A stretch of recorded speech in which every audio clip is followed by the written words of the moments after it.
Lagi pencernaannya bermasalah, Anda punya orang tua yang sakit tulang apa segala macam, atau Anda itu minum 1 gelas, itu bagus sekali buat kolagen, buat macam-macam lah, kalsium segala macam.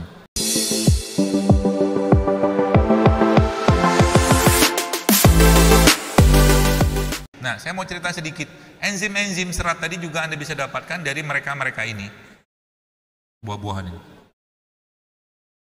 Ini apa? Ini duren. Nanas. Nanas ini gulanya tinggi kan? Yang menariknya Bapak sekalian, banyak enzim di sini sebenarnya yang Allah berikan kepada dia, dan salah satu yang si enzim ini yang paling tinggi di sininya. Aslinya sebenarnya nanas itu dari kulitnya sampai ke ininya itu tinggi enzim. Cuman kita kan nggak makan kulit. Tapi kulitnya itu bisa diolah sebenarnya untuk jadi bahan enzim buat pupuk kulitnya. Ya, tapi ini masya Allah nih kan, bromelin itu salah satu yang saya ketahui nih, itu tingginya juga ada di sini setahu saya. Jadi kalau lagi pencernaannya bermasalah, nah caranya gimana? Nih nanas nih, Anda ambil misalkan, kemudian ambillah garam, cocolin sedikit, makan, kunyah. Dokter, saya mau blender. Jangan. Kenapa jangan di blender? Kalau di blender, buah-buahan kalau di blender setahu saya gulanya akan naik. Jadi Anda makan jeruk 2, ya, jeruk 2 sama jeruk yang di blender itu beda gulanya. Ya, jadi jangan terlalu sering makan yang di blender. Banyak orang malah justru di blender itu apa? Buahnya sepotong, airnya banyak, gulanya 1/4 gelas. 3 bulan dia rutin mengkonsumsi jus buah, cek gula darah, insya Allah naik. Tidak ada benar itu. Ya, kayak begitu ya. Jadi hati-hati. Jadi kalau nanti bilang sama abang buah itu, bang, Thomas bikin jus nanas murni, itu murni aja. Kalau memang pengen makan jus, jangan kasih gula lagi, karena gulanya sudah cukup tinggi. Jadi buah-buahan ini bagusnya diapain? Dimakan. Ya, termasuk nanas. Termasuk juga, ini saya mau kasih tahu sedikit.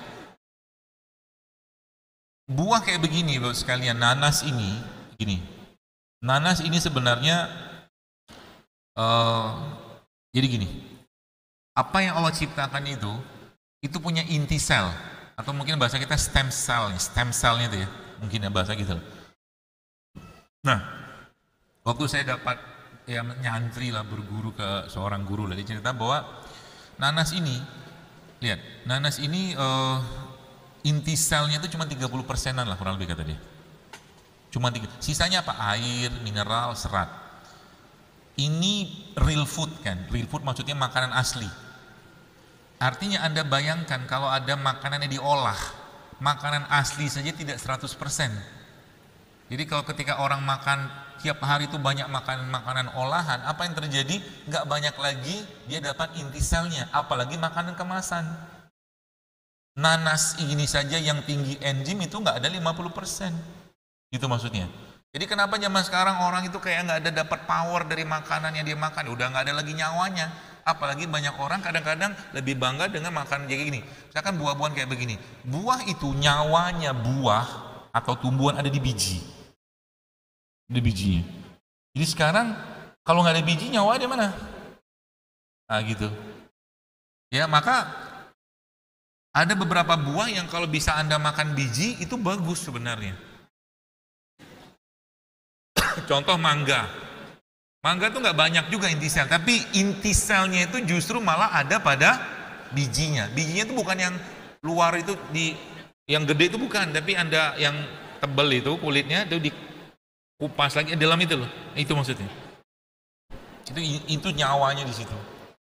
Ya. Makanya benar kalau Anda misalkan makan nangka, betonnya dimakan, apa tuh bijinya kan dimakan, durian, ya. Manggis itu juga sama. Manggis itu kalau Anda makan Makan sama bijinya. Gak usah dikunyah, gak pahit kok.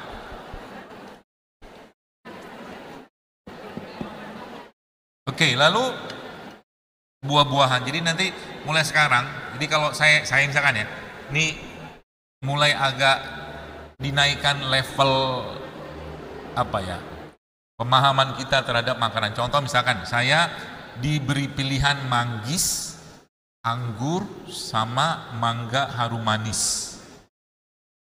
Saya akan pilih apa? Kenapa manggis? Enggak. Pilihan pertama karena ini enggak mungkin disemprot ini buah. Iya kan? Manggis itu buah yang tumbuh alami aja. Gak ada semprot, kan iseng banget dia sampai ke atas nyemprotin gitu kan. Sekarang durian pun disemprot. Semua disemprot. Ya. Jadi pilihlah buah-buahan yang tidak disemprot. Semprot sida-sida itu loh. Itu caranya. Maksud buah-buahan juga sama lah ya. Nanti cari buah-buahan lokal. Nah itu serat, biji-bijian tadi. Kemudian yang berikutnya, Bapak sekalian, ini nih. Fermented. Fermented itu fermentasi. Ya, banyak pilihannya sebenarnya.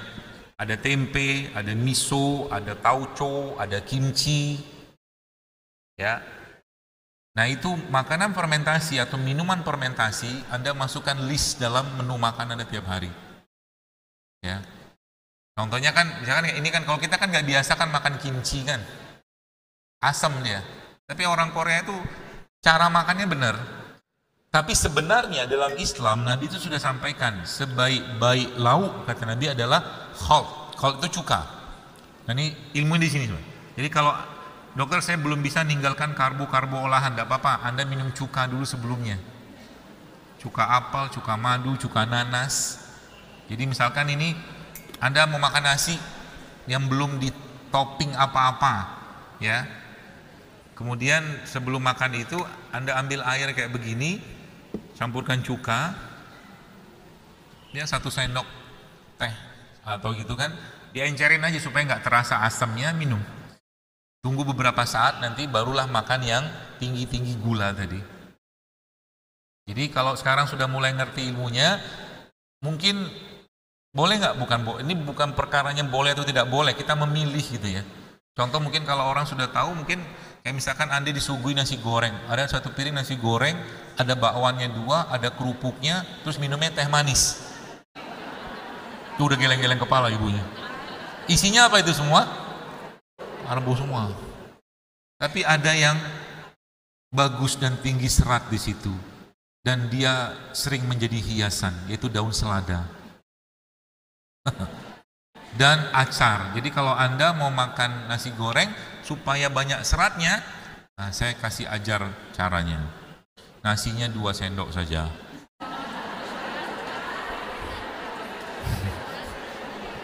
Sisanya saus selada sama acar sama telurnya 2 atau 3. Beneran? Bener, kita makan bener dong, enak aja kan, secukupnya aja makan karbo itu. Ya. Jadi jangan banyak-banyak makan karbo. Karena tubuh kita aslinya tidak kuat dengan beban gula yang berlebihan. Lemes nanti di lama-lama. Ya, jadi kalau sudah tahu begini, mulai ditata tuh makannya.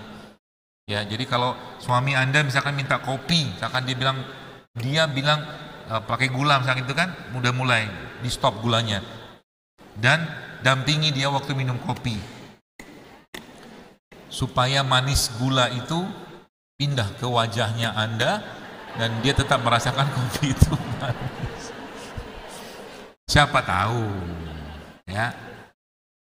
Serat ya, jadi fermented ini banyak sebenarnya, ya, makanan-makanan fermentasi itu. Ya. Apa saja banyak lah, tadi saya jelaskan, termasuk juga tadi cuka, probiotik, ya, tempe, ya. Saya kemarin pengen nyobain tempe dikasih kimchi. Belum pernah tuh. Kalau tempe sama kurma udah sering. Kalau tempe kasih kimchi kayaknya belum. Maka saya nanti mau Mbak Uli yang makan.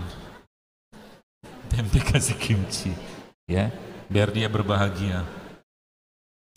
Baik, lalu berikutnya Bapak sekalian. Nah, Kalau ini yang menarik ya, menarik pembahasannya. Kenapa? Jadi gini, mana ya? Ini air.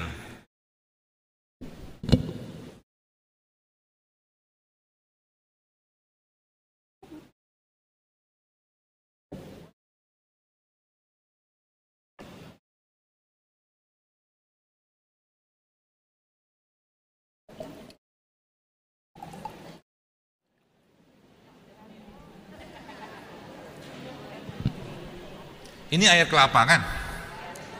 Apa yang Anda lihat dari air ini? Wajah saya. Oh, di belakang. Enggak, maksudnya gini. Air ini sekalian itu Masya Allah ya. Secara makroskopis kita nggak bisa lihat. Ya, air biasa. Cuman di situ kan ada apa di sana nih? Ada asam aminonya, ada mineralnya, ya. Kemudian ada apa lagi? Ada vitamin, enzim, macam-macam lah gitu kan. Nah, mereka semua ini dijadikan sama Allah ya, kecil ukurannya, kita sebut nano.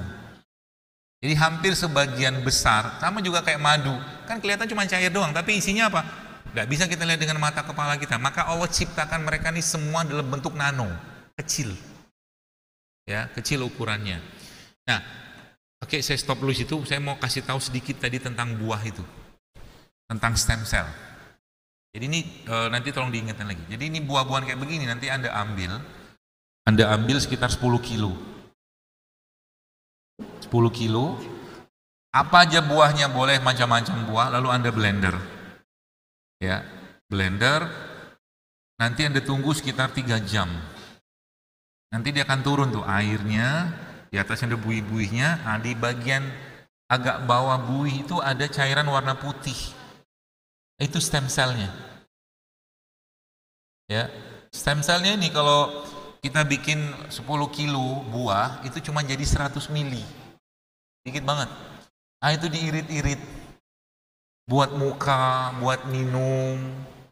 Ya, nanti stem cell-nya itu Anda makan, diminum lah gitu kan, campur air mineral atau air kelapa, makan sama kurma. Kenapa kurma? Ini ada ilmunya lagi yang saya dapatkan waktu saya belajar. Beliau mengatakan bahwa kalau tadi nanas itu kan cuma 30%. Ya, kurma ini semuanya inti sel. Ya, makanya dia salah satu buah yang banyak diriwayatkan hadisnya kan, berkahnya Masya Allah ke kurma itu. Termasuk bijinya juga sama.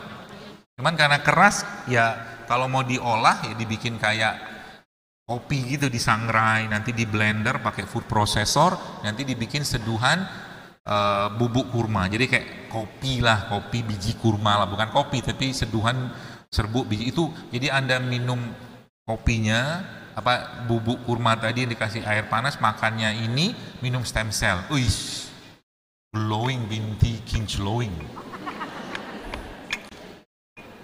Sama tambahkan nanti asupan kolagennya. Nah, kolagen itu kan sebenarnya salah satu bahan yang sangat Masya Allah luar biasa bagus untuk apa? Untuk kulit, tulang, otot. Ya. Nah, kolagen itu bisa didapatkan di mana? Banyak sekali. Yang pertama di kulit ikan, fish skin. Kulit ikan itu kolagennya banyak. Itu bisa kita buang. Tulangnya ikan juga ada. Ya, cuman tulang ikan kan susah, kalau mau digodok pun itu ya mungkin harus lama ya. Termasuk juga tulang-tulang kayak sapi, kambing itu nanti akan jadi namanya bone broth, kaldu tulang. Itu kalau lagi nanti Anda punya orang tua yang sakit tulang apa segala macam, atau Anda itu minum 1 gelas kaldu tulang itu bagus sekali buat kolagen, buat macam-macam lah, kalsium segala macam ya. Buat pencernaan juga bagus. Kasih bumbu aja sedikit. Ya khusus kaldu aja, jangan dikasih apa-apa ya. Kemudian ada lagi juga bisa Anda dapatkan kolagen itu dari ceker ayam. Di ceker ayam itu udah dimasak, nanti dibikin kaldunya, itu kan disimpan nanti. Itu bisa Anda minum juga, atau nanti kalau ada kulit-kulit yang kering ya diambil situ diolesin. Itu kolagen juga bisa.